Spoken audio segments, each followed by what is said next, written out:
Viewers, welcome to another edition of Competitive Institutions in Ghana on GNTV. I'm your regular host, Godwin Audioga. The much-awaited budget was presented yesterday by the Minister of Finance. And according to the Minister of Finance, which he elaborated yesterday with so many comments by both politicians on the side of the ruling government and the other side, today, it is important for us to look at it from the perspective of investors and businessmen.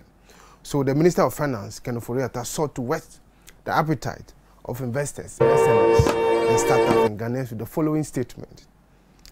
A budget that delivers on the hopes and the expectation of Ghanaians. A budget that speaks to the needs of hardworking Ghanaians. A budget that enables us to face the future with confidence. A budget that provides opportunity for work creation. An innovative change to bring jobs and income to every district through one district, one factory. An innovative change to bring development to our rural areas through one dam, one village, one dam. And an innovative change to the approach of entrepreneurship or entrepreneurship development through the establishment of National Entrepreneurship and Innovation Program. For some time now, we have been discussing the entrepreneurship. And so this is where our concentration will be for today. We are not going to look at the entire budget. We are going to look at how the budget inspires us as investors, as startups, as SMEs. So the topic we are looking at today is Ghana's budget. Where are your hopes? Don't just watch. You have to be part. Because you have to tell us where your hopes are. You have to look at what you do and tell us where the budget will address your concerns. We will take a short break. We'll be right back. I'll introduce the guests for us to continue. This is an interactive show, so you are supposed to be part of it. We'll give you the telephone lines to call as we return from the break. Don't go away.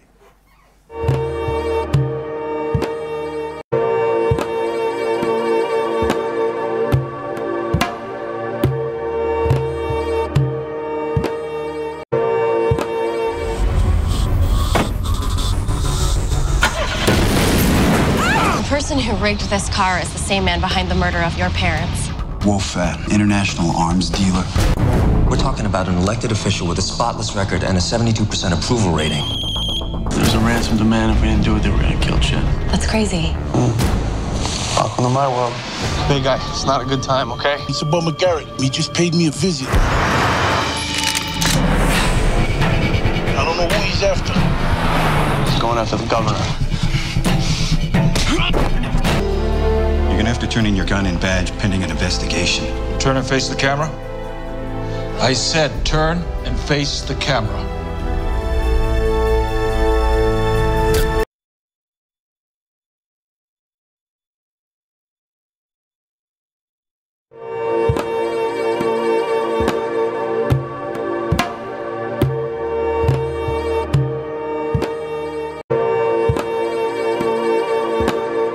Yes, you are welcome back. If you just joined us, you are on the show Competitive Institutions in Ghana.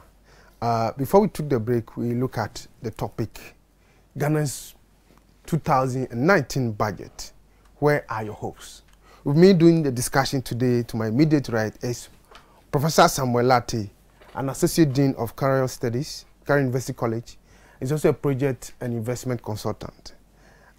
Next to Professor Latte is Mr. John Alabi Kennedy Abiola is the managing partner of Bespoke Business Consulting. Gentlemen, you are welcome. Thank you very much. Now, you operate from different areas, and so you are not going to talk like politicians do. you talk as analysts and businessmen. Right, so let's go straight to business. What are your general impressions about the 2019 budget? Let me start with Abiola. It's been a while since we have you on the show. Well, looking at the budget itself, it's something we had high hopes for. Yeah. And we were expecting so much. But there's one thing I need to say here. It's very important to let us understand that whatever the budget is, it affects our businesses, it should affect entrepreneurs positively, and it should affect the Ghanaian as a whole. If the Ghanaian are not able to feel the impact of the results of the budget, let's say the previous budget, then people will not be so much interested in what the budget is. We can sit here and do all the analysis. If the ordinary Ghanaian is not able to feel the impact, then there's no point. Yesterday when I was listening to it, come to a point, I was like, there's no new thing. The only things that are different here are the figures, the comparative, the comparative analysis.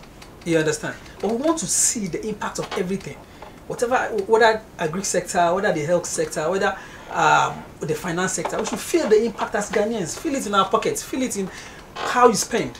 But if you don't feel it that way, then we have a problem.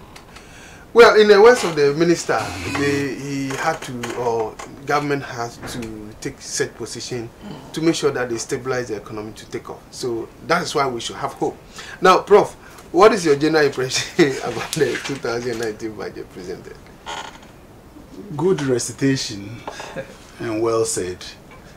You know, I had the opportunity of answering the same question about my impressions about the budget of 2019. I said my impressions are no different from what I read from the budget of 1957. 57? 1960, 1979, 2000, 2001. Every year we have been hearing the budget. For me, my first impression is what follows after the recitation.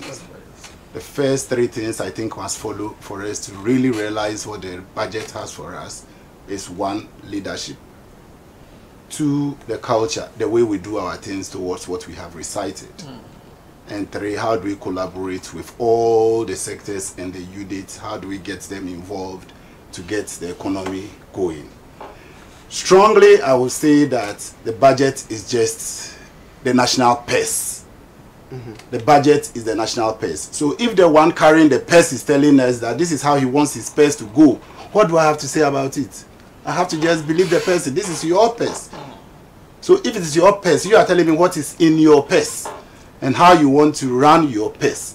I have to believe you. I have to strongly collaborate with you for us to be able to run your purse, for me to benefit, for other Ghanaians to benefit, and most importantly for this program, for our young entrepreneurs, our startups, our business owners, and our investors all to benefit. So finally, my impression is the budget has come. How do we provide leadership? How do we collaborate? And what is our approach and our culture to receive the budget going forward? Now, Prof, you made some publications recently in various newspapers cautioning decision makers about the economy and some action that required to be taken to put things on track. Does the budget address some of your issues that you raised? We may not be able to go into detail. It does. The budget does. It really, really does. You see, like Mr. Abiola said, the budget is a forecast. It's a promise into the future. Yeah. So my concern still is around, it's just a promise. Whether the promise will be able to materialize, whether we shall be able to make the budget work to help the turbulent times that we find ourselves in. You see, the first thing I saw the finance minister do, the first 2 things: first, he prayed; second, he apologized to Ghanaians that they have led us into some difficulties. And that was exactly what I published some few months or weeks ago. Okay. I said that looking at the trends of affairs, it looks like the economy is entering into turbulent times. And when we go into turbulent times, the only thing that will solve us is we need different type of leadership. Okay. You can't be in turbulent times and use the same budget. I said in Kumasi that you can't prepare a budget for your wedding and use that same budget for your grandmother's funeral. There are different scenarios. So when we are in good times, we have good approach. Okay. When we are in difficult times, we look for a different approach. Okay. What the finance minister has said, there are very interesting components in there. As we go on to our discussion, we will understand. Very interesting components. But shall we really be fortunate to catch the leadership required to make it happen? That is my concern, and that is still my concern. Because when I said in that publication, maybe you are referring to that businesses should prepare for turbulent times, for difficult times. I advise them that the only thing that will help them to run in turbulent times is leadership. You know, I always give a difference between leadership and management. I say management is like policing. Police will look for something bad and catch you. Managers will just look at the world. Managers will just look at what they have been given to take responsibility of. Make sure that people are doing it right. If you are not doing it right, they will catch you. Yeah. Publish you, punish you. Leadership is different. For me, leadership is like motherhood. Okay. Mothers know how they handle their children. Even if it's a bad boy, mothers know how to handle them. When you, the same boy, tend to be a good boy, mothers know how to celebrate you. So the budget has come. It's just a proposal. It's a forecast. It's a cash flow that they have spelled out that all things being equal, this is how we shall be running our economy. Okay. So let's go on and see the details of what they have said for us to know really whether the income they are spelling out or they are expecting to receive, the expenditures they are defining that they will be spending or they will be investing into will really come to pass. Okay. We all hope that it will come to pass, because we have heard it from 1957. Some have worked very, very well. Some have not worked at all. We heard it from 2017. It sounded very interesting. Some elements worked very well. Others didn't work. Let's see how it goes. Viewers, if you just join us, you're on the show Competitive Institutions in Ghana. Today we are discussing Ghana's 2019 budget. Where are your hosts? So it is important for you to tell us where your hosts are. Not us telling you where we think your host should be. You are supposed to be part of the program. Today we'll just give you the opportunity to tell us where your hosts are. And so just send us WhatsApp 020 29 024 29 215 Send us WhatsApp about where your hopes are, and I will read them to the hearing and viewing of our lovely viewers. Now, one of the areas that is of importance to us, particularly this show, is about attempt to stimulate the economy for startups and SMEs, where we have been discussing various topics on for the past few weeks. Now, which is about 1D, 1F. What innovative changes do you hope to happen to 1D, 1F to develop rural Ghana? Because until the minister elaborated much on that, what are your hopes or expectations? Things that they could do to make sure that 1D, 1F works? From my side, 1D, 1F shouldn't have been a difficulty at all. Because I don't think we need a $20 million or even a 20 million Ghana cedis factory in every district. That would be too much of cost. I'm thinking. Let me even cut to the number of questions. In fact, when we were trying to undertake some survey, the question is, why is it that the existing factories, I mean state-owned institutions, are not performing, yet we want to go into one district, one factory? Have we sort of understood why the existing factories are not functioning, they are not able to perform, they are not able to produce, and we want to go into one district, one factory? So maybe you can factor that.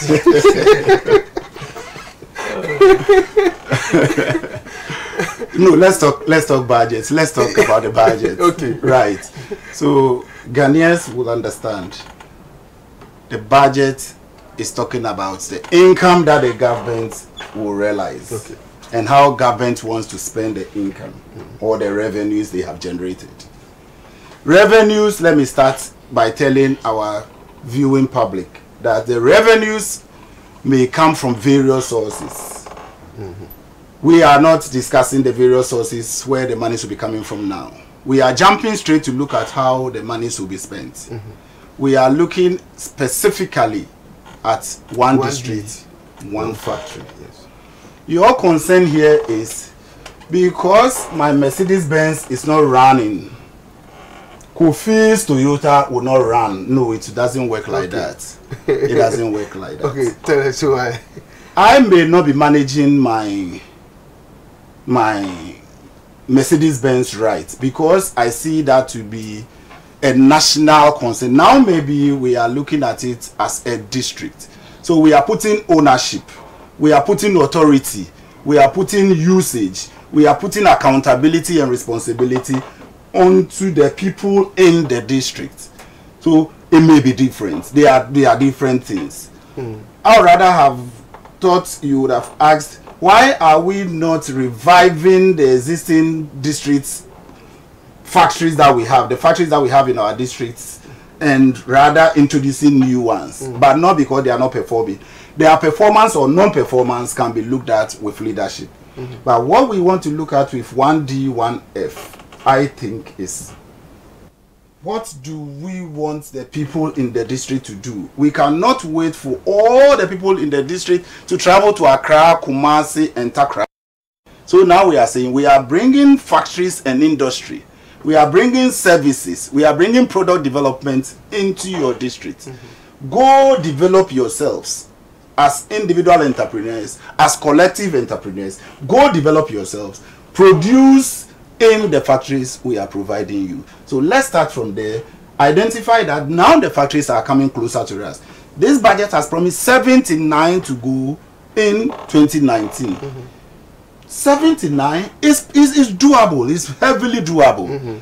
But political will, listening to what the other analysts are saying, and especially what the politicians at the other side are saying. What the politicians at the other side are saying is very, very important.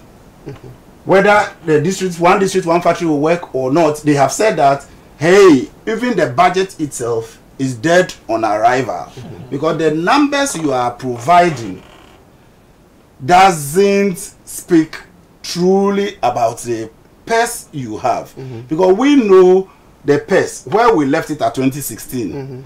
And when we look, are you an NDC member? You know where we live. I'm just saying. You are talking about the other side. The people at the other side are saying where we left the pest at 2016. Then where we are now, we don't think that voodoo can work. That when we have, let's say, 20,000, now you are talking about 20 million. It looks like some magic will be taking place. That doesn't seem workable.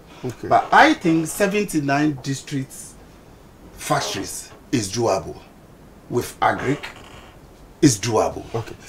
Now, Ken, what do you hope to happen to 1D, 1F? See, to make it work? The bedrock of every economy, you understand, is agriculture. That is it. Me, I would say that if a particular government can decide and say, okay, in my own term, I'll only focus on agriculture, focus on good road network, focus on health. All your revenue, put all these things into this aspect of the economy. I'm telling you, the economy will grow. The reason why I'm saying that is that agriculture will create employment. Foods will be surplus, which will there's food for planting and jobs. We are not seeing anything. This 1D, 1F factory, how can we feed the raw materials into the one district, one factory? So for your point is we should concentrate on producing raw materials. Raw materials. Then we see how we can add value to the raw materials. We have to feed into the one district, one factory. Yes. If you are not careful, we will continue to import raw materials to feed into the one district, one factory. But look at it organically. How do we start? Let's start and boost agriculture. When you boost agriculture, then you bring the industry in. You see, in advanced countries, the economy grows like systematically. How? The agricultural sector is boosted. You have so much in agriculture. It's feed into industry. Exactly. There's the need to add value. Add value to it, and it grows the economy. So in the value addition processes, yes. At the end of the day, it covers all the aspects of the economy. But we are looking at how much they spend on agriculture. They spend little. But from your analysis, has there been any studies to look at the quantum of raw material that will feed these factories to be sustainable? Well, we've read reports about them. You understand? But are they ready to implement it? is there any political will to implement all these things? They've been talking about it, planting for food and jobs and all that. At the end of the day, we are not seeing any sign. So what do you hope to happen to make it work? We hope that they should make sure they find a way of revamping the agricultural sector. That's the first thing. When that is done, every other thing will go easily. It will feed into the value chain. There's food for planting and that's what I'm saying. We are not seeing. I mean, I'm not seeing the effect of. You made one very important point. Let me take you. You made one very important point that road network is very, very key when it comes to manufacturing, because in the developed world, they are not doing this kind of push manufacturing. They are doing pull manufacturing to the extent that, look, you produce to order. Exactly. You don't just produce and go to the market and say, will you buy, will you buy, will you buy? When there's no spec, then when there's no target. Now, without good road network, transporting even the agriculture, the raw material to the centers where you even market them in their raw state, or for somebody to consider added value to, is it going to work? Can you talk about 1D, 1F without looking at good road network that will facilitate movement of goods and raw material? We can't detach both. Okay. You can't detach both. Now, how much fund do you have to put into all these things? That's the question. But in the budget, I think there's no, you see, considerable. You see, it's like you are taking money from somewhere. Even some of the source of the fund are promised source. You are not sure if the money will come or not. Okay. You understand? You are taking and you are spending in so many places. At the end of the day, you want to achieve so much. But focus on a particular place that will feed all that value chain. So, in your estimation, there's 79 proposed districts, one district, one factory that will be set up. Is it too much or it's okay? It is not too much. Yeah. But how do we feed into them for them to run? Yeah. That's my own problem. They can find money and establish them now. But if you are not careful, they have to import raw materials. If you listen to some of the presentation, it appears the 1D, 1F is a private initiative. At the point in time, it appears it is a government initiative. Yes. At the point in time, it's like a PPP initiative. From all the analysis you'll be making and the consultancy services you'll be providing, what is it about, Prof? Yes, good concern, very, very good concern. But because we are relating our discussions today to the budget, I still want to talk a little bit about the budget and numbers. For example, we talk about the national income. Okay. Ghana national income, to simplify the language for our viewing audience, especially for our startups, we are just talking about our total income. In 1960, we had our GDP of $1.2 billion.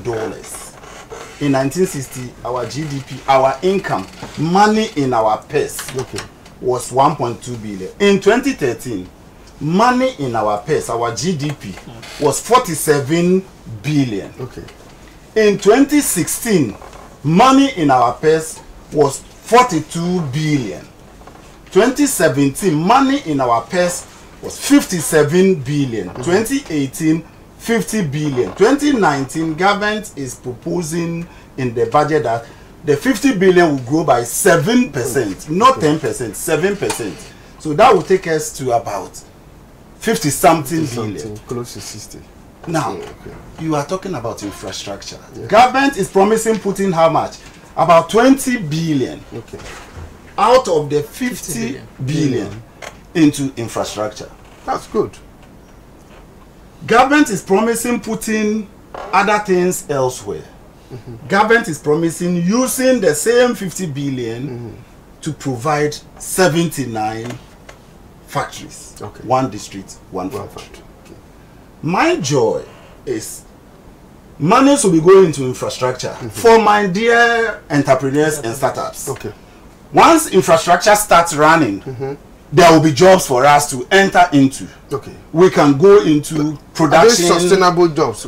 Because it starts from 2019. So you let's as entrepreneurs, let's even start from we are entrepreneurs. We should be able to turn ourselves very quickly. Okay. So when it comes 2019, we are going to infrastructure development. Let's just support it. Let's just go. Now we come to infrastructure development for 1D, 1F. Then your main concern comes up.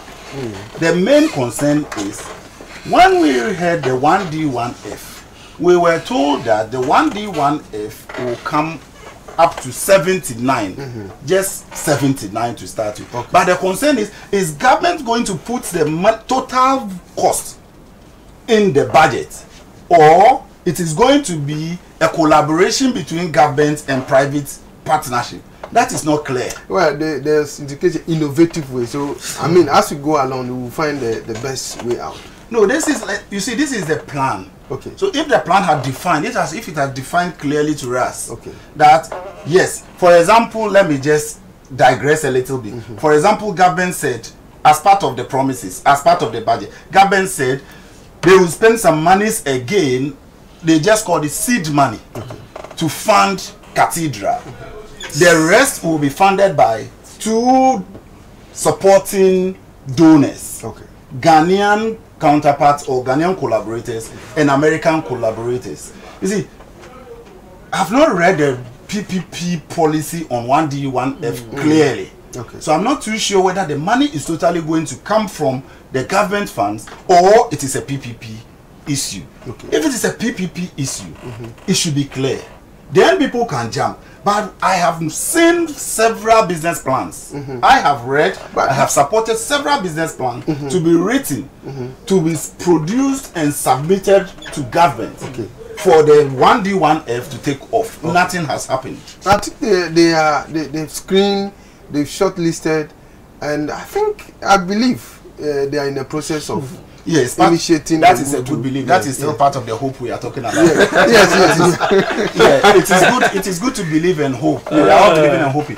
But specifically, we should be strong. We should know where we are starting from, where we are getting the monies from, and by when should we expect first 10 delivered, second 20 delivered, second 30 delivered. Because talk about 2019. 2019 is 13 months away from now. End of 2019 is just 13 months. Yes. And I'm not sure you can use 1 month to build one factory, 79 of that. I don't know. Well, you see, let's be very right. Okay, very, very viewers, if you just join us on the show, competitive institutions in Ghana, we have been joined by one of our regular guests in the person of Mr. Solomon Ajimfra. Mr. Ajimfra is a community development expert and an entrepreneurship trainer. He's also training with Royal University College.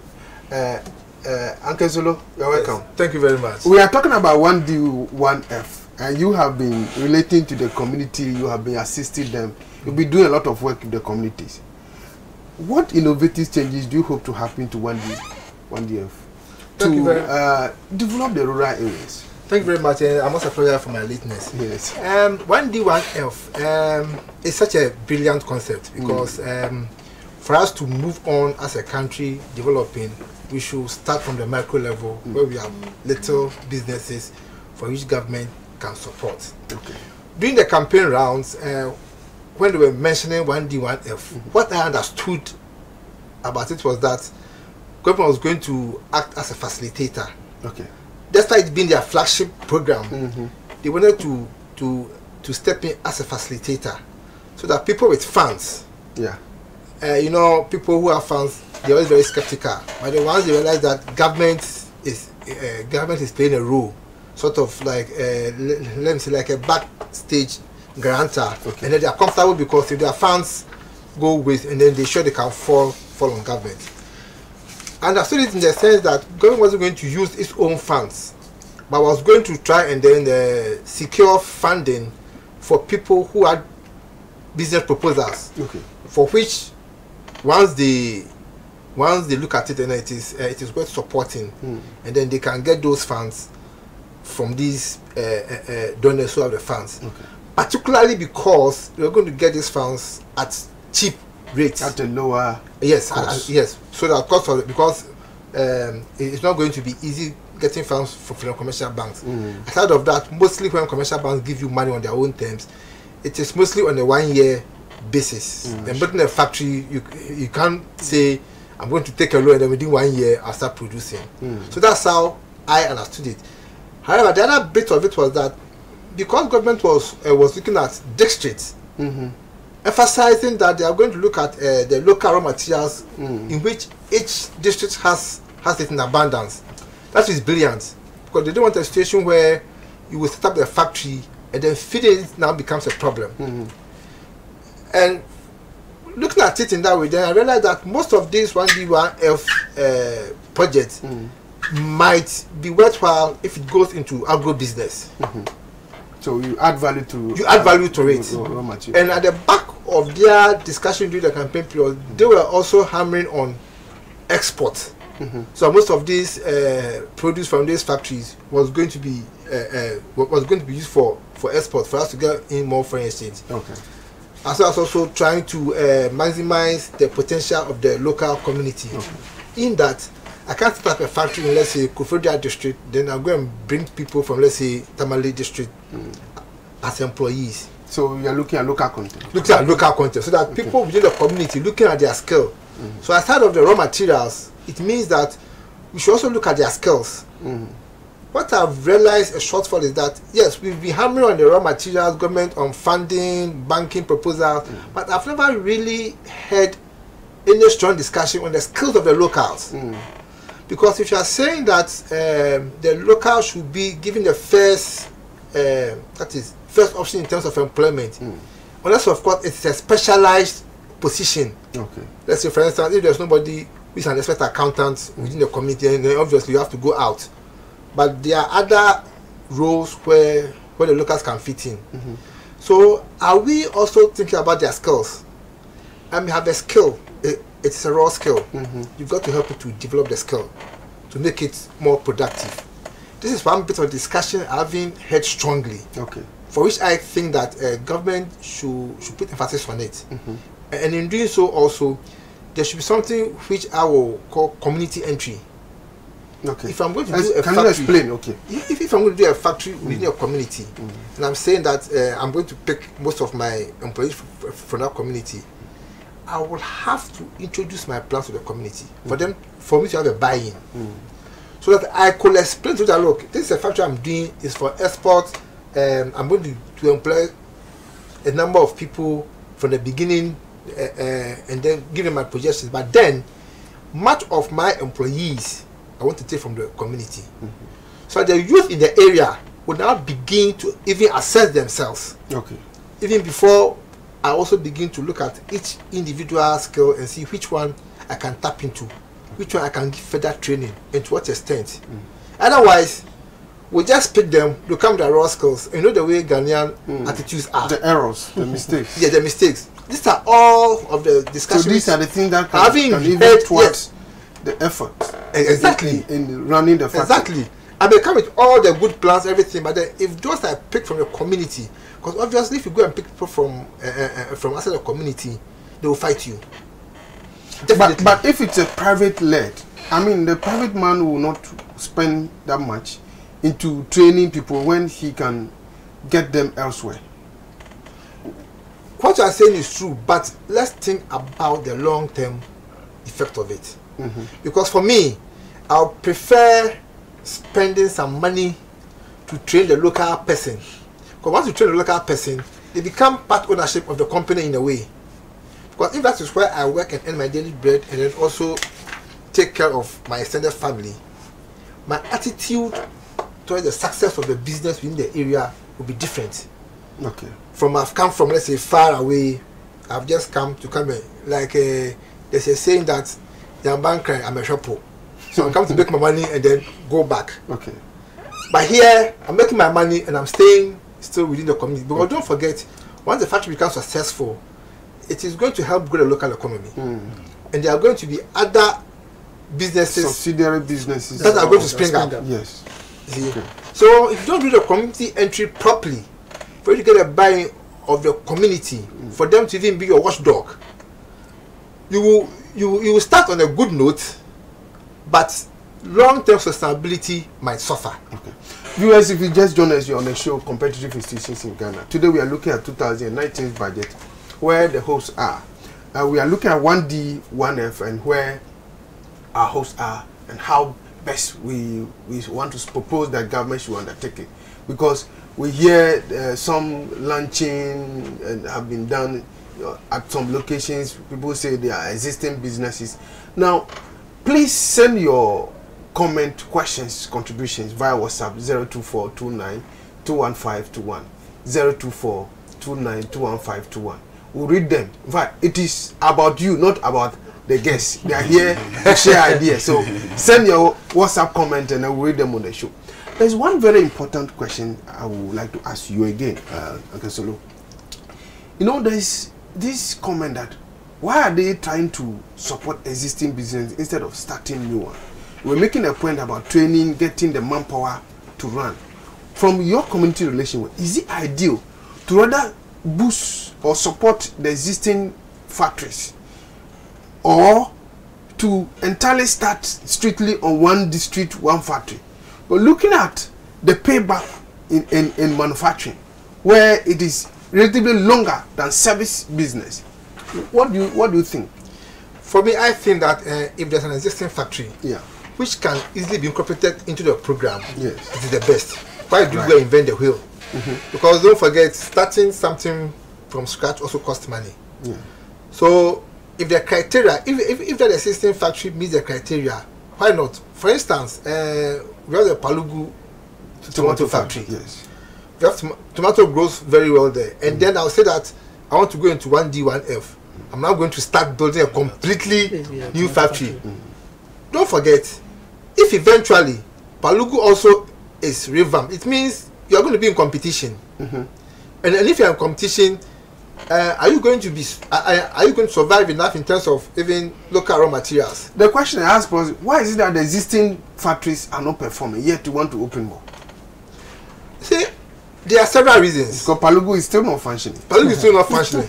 You know, you see, that is why community entry again is very, very important. Because look, if you leave the community people out of whatever business venture you are doing, my brother, sustainability becomes a huge challenge. You have a point, because currently the news or information we are picking is from these cashew growing areas that cashew is competing with cocoa and people are destroying their cocoa trees to plant cashew.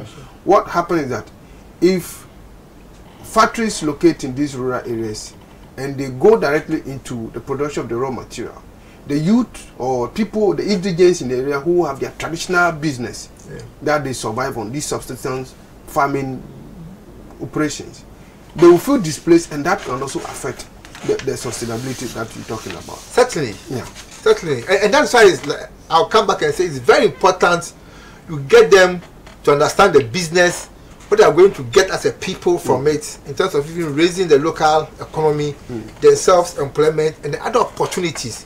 But don't forget, if let's say, for instance, I'm a young man, and my mother is a good cook. Don't forget, if I get employed, people who are working at the factory, necessarily will have to take lunch, even if not breakfast and then supper. My mother or somebody else might even get such a contract. And for me, see, sometimes let us even put structure around these things.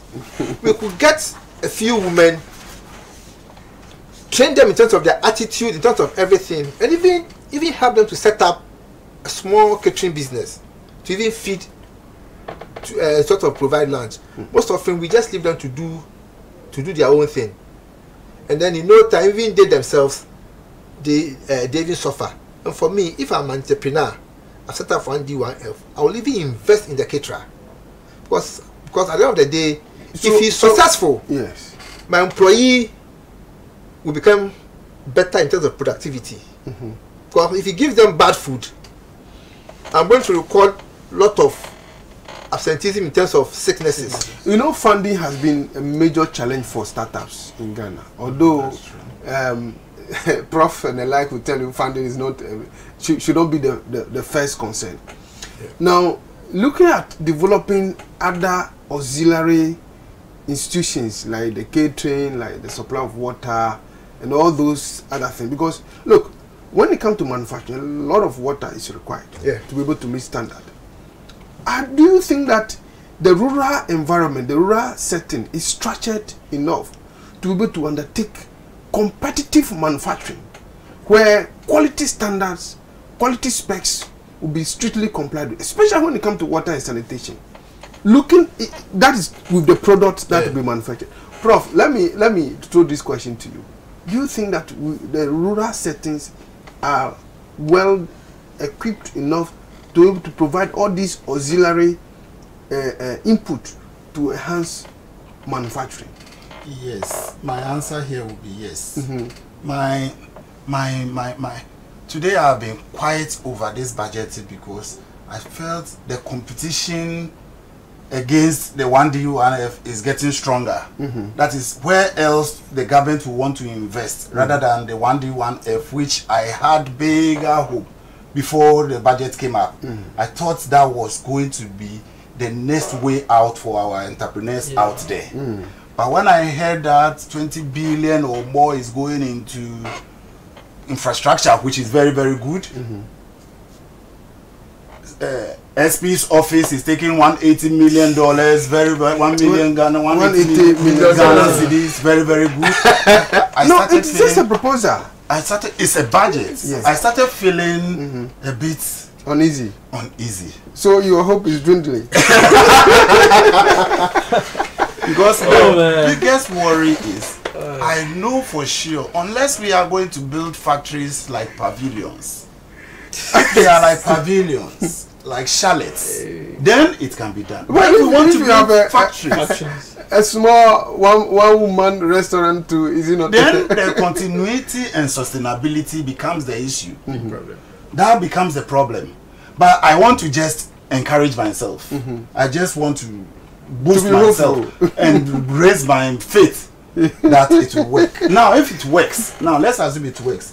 That concern, I just put it in the value chain. You know, the joy I had with the budget again was we are all talking about agriculture, and we all know that agric is one of the strongest things that will be feeding into the 1D 1F. The factories will be 1D and 1F. Originally, the government introduced the planting for food and jobs. 2019 is promising what? Rearing for food and jobs. That is to say, but has the planting for food and job been successful? It will not be successful overnight. What is the target? It is not an event. To provide the raw material for no, they provide the inputs. They provide them with all the framework. They provide them with seeds. So what is the target? Because we should be looking at sustainability. Yes, we provide input for farmers to apply to get bumper harvest. Where is the market? Is it that we are selling the items in their raw form, or we are adding value which require us positioning processing facilities at vantage point to receive this? Because it's not farming, or farming as a business is not just one season. We should be looking at sustainability as well. Let's bring that under the value chain. I spoke about the value chain last week. Maybe there are some viewers out there who didn't listen to us or watch us last week. You know, the value chain says that there should be a farm gate. That is where the planting for food, for jobs takes place, the first thing.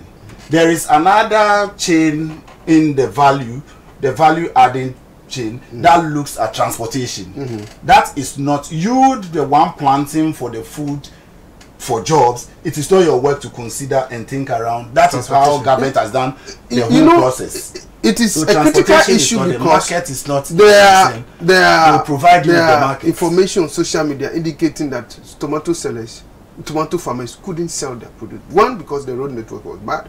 Two, maybe because they produce in large quantities because of the support to the farmers, and they couldn't sell, so they allow it to go waste. Now you know the concern here. What I'm saying so is the planting for food, for food and jobs, and then the rearing for food and jobs. You see, government is supporting them there. The same government is promised. It's not just a promise there that yours is to plant, ours is to transport it, ours is to get to the market, ours is to process it, ours is to store it. Are you getting the value chain here? But the planting and the rearing. From the way I see, the value chain is not well reconciled.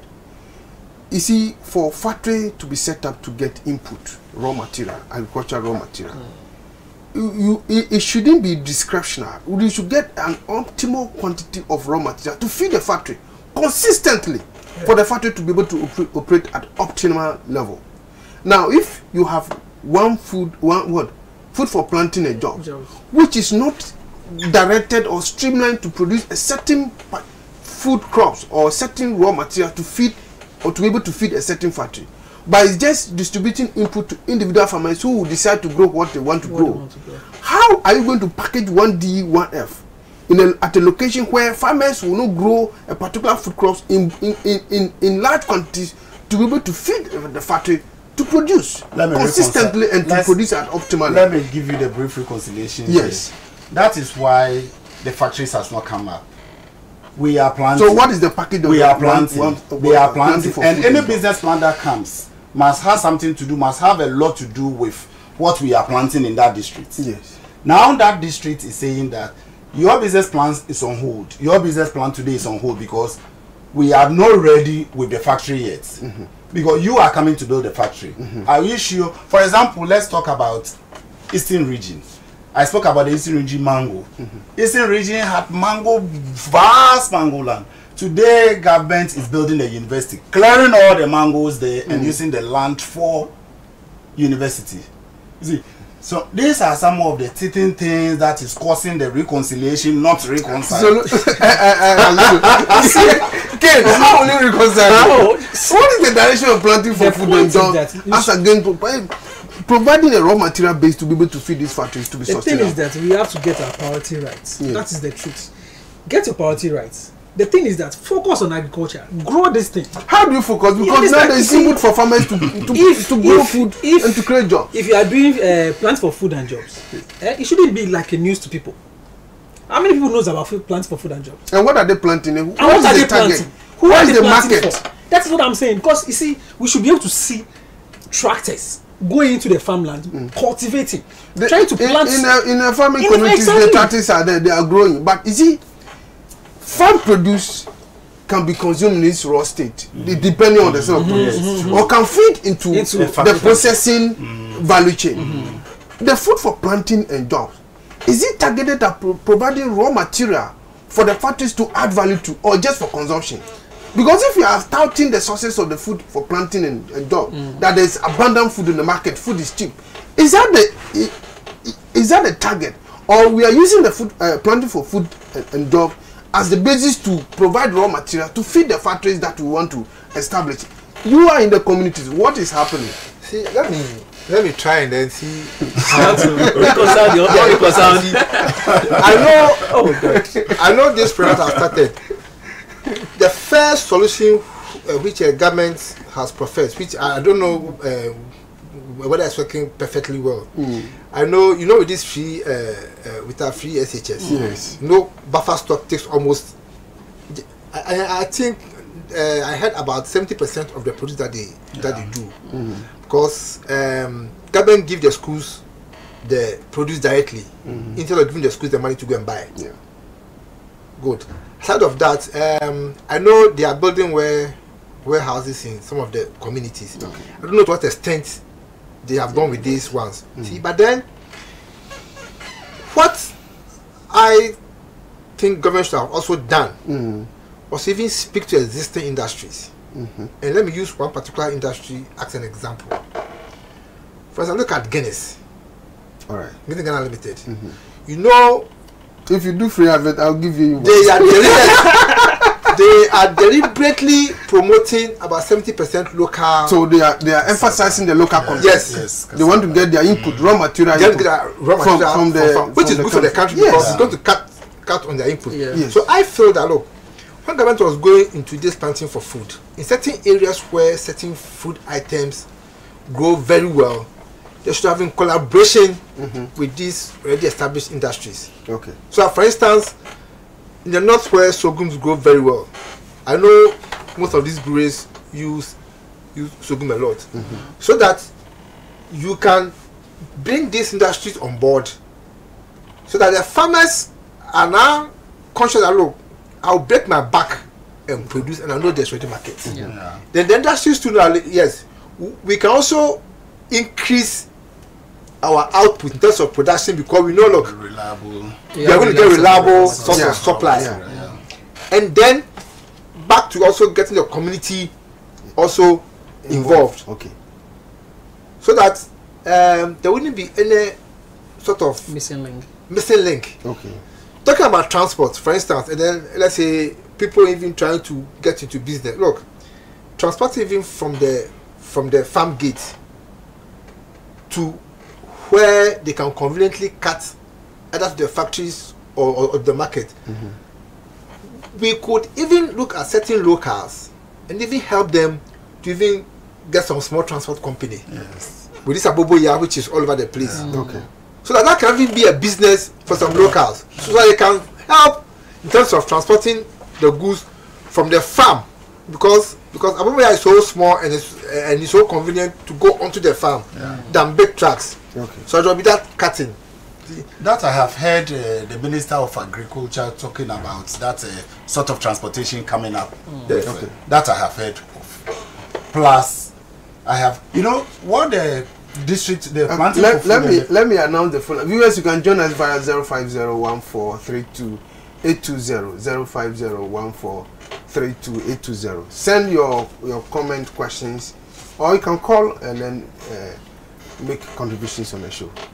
Right. You see, what I was saying, to add to what Solomon was saying, the local industry, the 1D1F, are not necessarily coming to compete with, let's say, the Guinness Ghana Limited and the existing factories. No, they are coming to complement. You know, originally existing, as we speak today, they produce, they sell, let's say cassava, let's say rice, grains. They produce, they sell it to the existing factories. But still, there are excesses. Yeah. Now, what do we do with the excesses? Leave them to destroy? No. Let's transport the excesses to our local factories, produce them for local consumption, and when we get a high quality, export the rest. That's how the whole process is flowing as we speak today. It's already flowing, it's already running. But the new 1D1F is just coming to increase local contents, introduce more people into entrepreneurship, into business development, into innovation, into... Let me take a comment from Adam from Castro. I said, my hope is in God, not in this 2019. God help Mother Ghana. He's just giving up. That's it. You don't have to give up. You shouldn't give up. You shouldn't give up. Right. You see?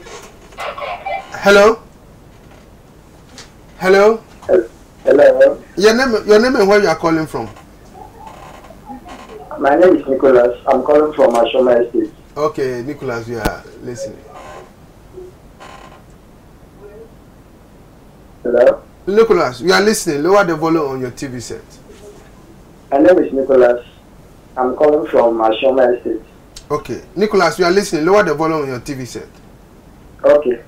Please, 2019 budget is the best ever budget that the government of Ghana has performed so far. Okay. Looking at the country, the improvement of infrastructure that Ghanaians are demonstrating, and then about our working conditions. So I think the government is on the point of the 2019 budget. But my problem is about the implementation of it. That's the major important thing. Which aspect of it? Because you want to suggest to government to see whether they can revise some of them. So which aspect of the implementation? About 1D1F. The industrialization of the country. Okay. Yes, that's it. Okay, thank you very much. You're welcome. Okay. Right. Yes, that's exactly what we are talking about. We are talking about the implementation, and we have taken the 1D1F for our entrepreneurs.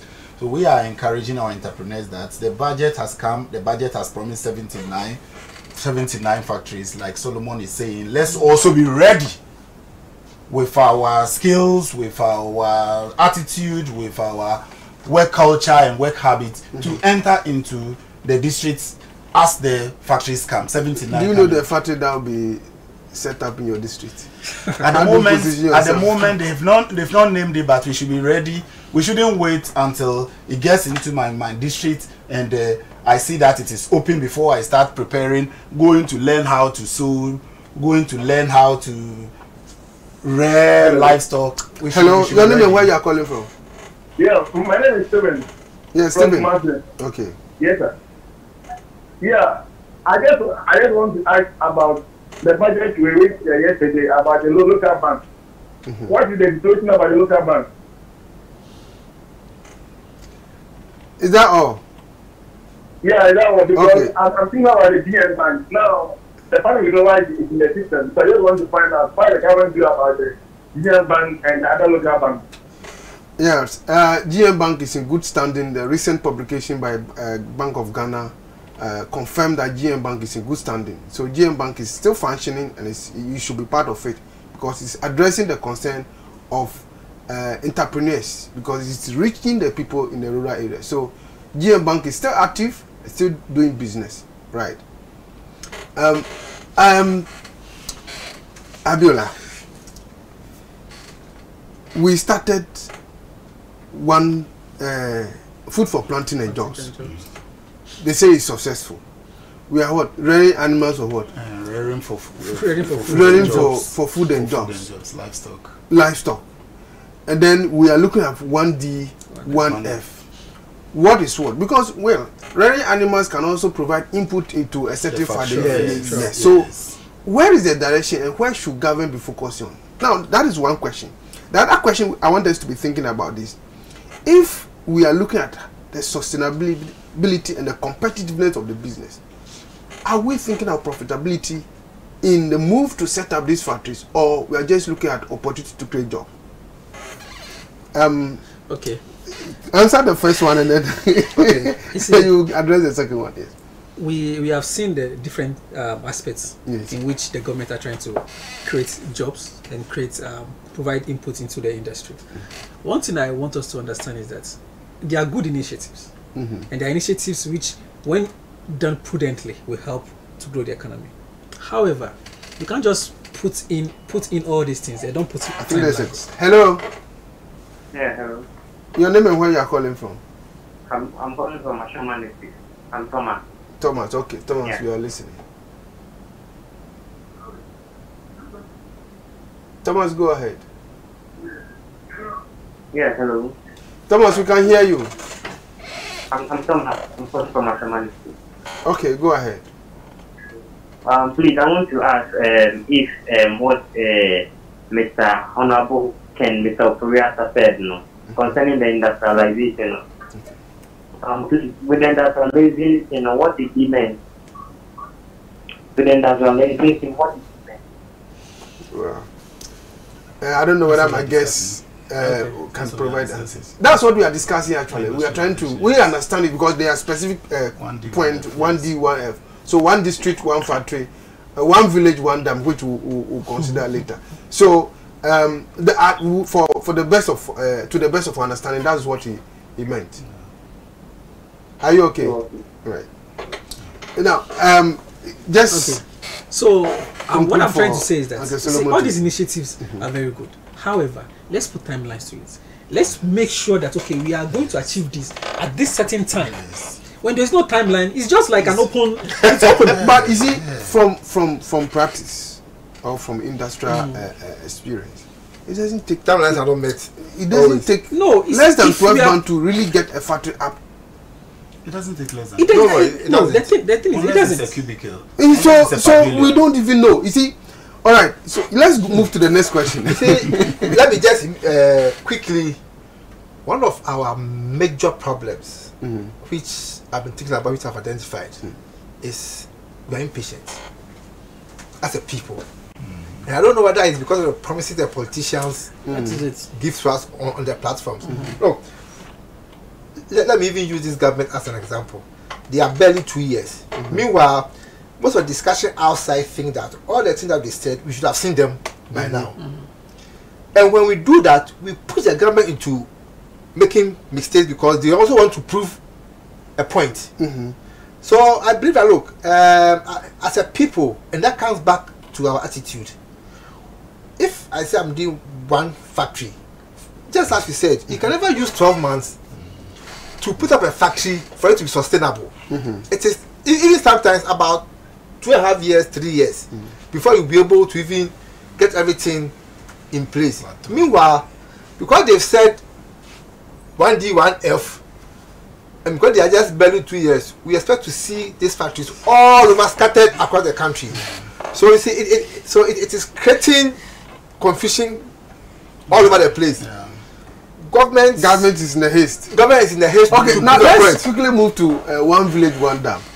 Before we move on, I think I'm also worried about the 79. I think 79 is too many. Now you have timeline. You see, we have to pushing them. Initially, when we started, we said 79. You were hopeful that yes, it's not. No, but when we start subjecting it to proper scrutiny, you realize that look.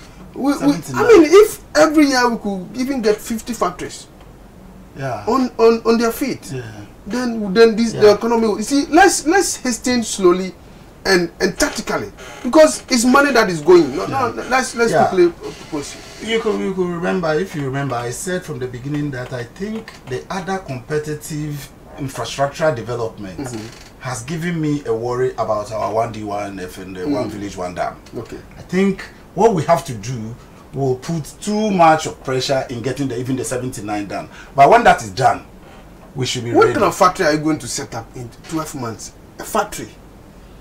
You know, when we leave it with, let's say we are now saying district assemblies, pick one. With any and they run annual budget. Then we just... Does it mean that their budget or there's a special fund? No, there will be a special fund. This question, I think we have to revisit this issue. But let's look at one district, one village, one dam, briefly. We don't have enough time. Just let's touch on, because it was also in the one budget. Village, one dam. You see, we need to look at the source of the water itself. So we are looking at the north, yes. Okay. Yeah, the north. We don't have so much water in the north.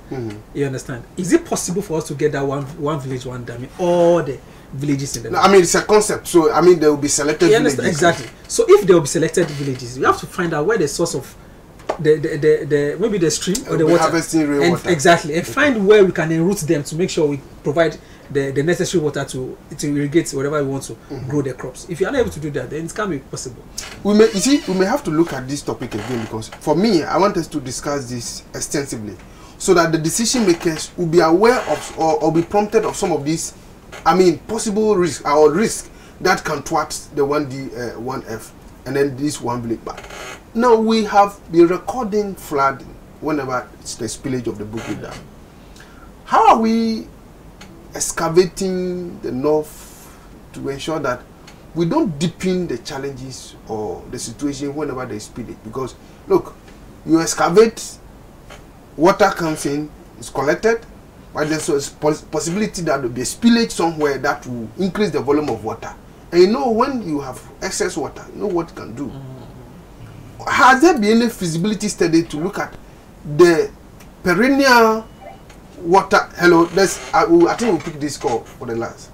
Hello? Yeah. According to the program, GNTV. Yes, we are listening.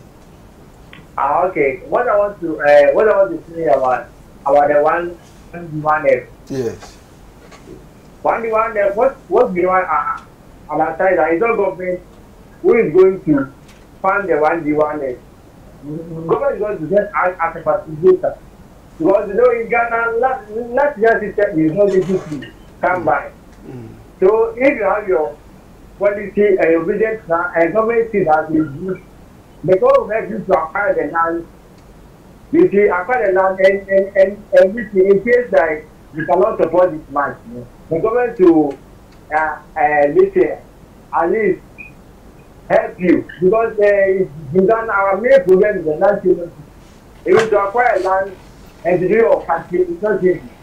So I've seen some people just land that they are going to do cement and stuff. And what we discussed, you could see that the government is going to the government is going to back them. So, okay. So our businessmen, they are not. I think we've lost. Okay. All right. Thank you for your comment. Yes. Yeah. One village, one dam. See, from the very beginning, we have very limited time, so let's make it. We may have to do. From the very beginning, when that thing was said, one village, one dam, we all got it wrong. You know, initially there was this confusion. People were asking how you're going to build dams. People were looking at huge dams. I think I've been to the north extensively because of my work in the community. Look, even the northern local people, if they say a dam, well, all they are saying is that, look, let us create like a pond. Yes. And for me, when that was mentioned, that was my understanding. But you see, well, sometimes politics. See, aside of that, I'm not sure it is every single village. It was a mantra. Okay. Yes. So for me, I say it's just a concept. Yes, it's a concept. Oh, one village, one dam. Okay. It doesn't mean that every single village. Hello. Hello. Yes, your name and where you are calling from? My name is Michael. I'm calling from Mateko.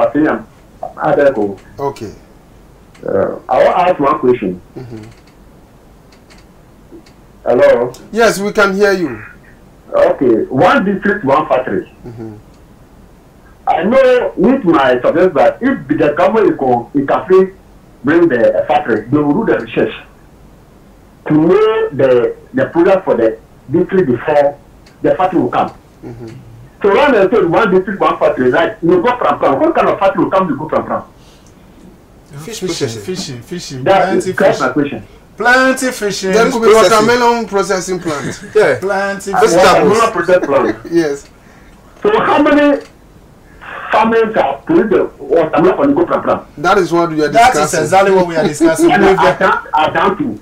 If Adan, how many factories can we get from Adan? We can do source. We can add value to source. Factory for the Adan. You can the government will forbid in research to know what you can do for the one district, one factory. They say one village, one dam. Like Achenya right now, what kind of dam can create Achenya? Achenya is not a village. Thank you, sir. I think we have to wrap up. And let's promise ourselves that and our viewers that we are doing part 2. Okay. So final comment. Let me start from Prof. The last caller has rather encouraged me. He has encouraged me to get the understanding that in Pram we have fishermen, we have tomatoes farmers, we have watermelon. So when the factory doesn't come, people, yes, that's a different. People's energies will not go anywhere. But when the factory comes, it will encourage people to go into the. So that is why the payback thing that I'm talking about. You don't set a factory. Don't put up a factory for the factory to lie out there when you are using credit to set that. In fact, you are going to run into serious challenges. That's where the business plan will speak to it properly. The business plan, they take off. It's all right. It's a PPP, so the business plan is what I would say is that whatever policies we are putting in place, let's put in timelines so that we can also track. When we're able to track it, we can put the government on their toes. Yes, you said by December 2019, you would have built 79 industries. Have you done it? What are the plans you've already put in place to make sure you get it done? Let's put timelines in them. That's what I will tell them. Anyway, it's a 1-year budget, so I mean the timeline already. It's within 12 months. Well, for me, I would say that I have a different view in terms of time. But then, what I will want the government to do is to prioritize and see which one is feasible now than the rest. And they should forget about the pressure from the populace. Like I said, we are impatient. Because maybe the president himself said, I'm in a hurry. So we want everything to have been done by now. But it's not possible. They should focus, if they want to listen. They say it's possible. There's hope. Yes. There is hope. If they want to listen to the pressure from the populace, they're going to mess up. Because they may begin to do things in a rush because they may look at the next election. So let's tread cautiously. Viewers, all too soon. Our time is exhausted. I'll be doing a discussion with Professor Samuel Latte, Mr. Kennedy Abiola, and Mr. Solomon Ajinfra. We have been discussing 2019's budget, where our hopes are. And particularly, we've been zeroing on the one district, one factory. We promise to bring you part 2 of this. Thank you very much for being part of us. See you same time next week. Bye-bye.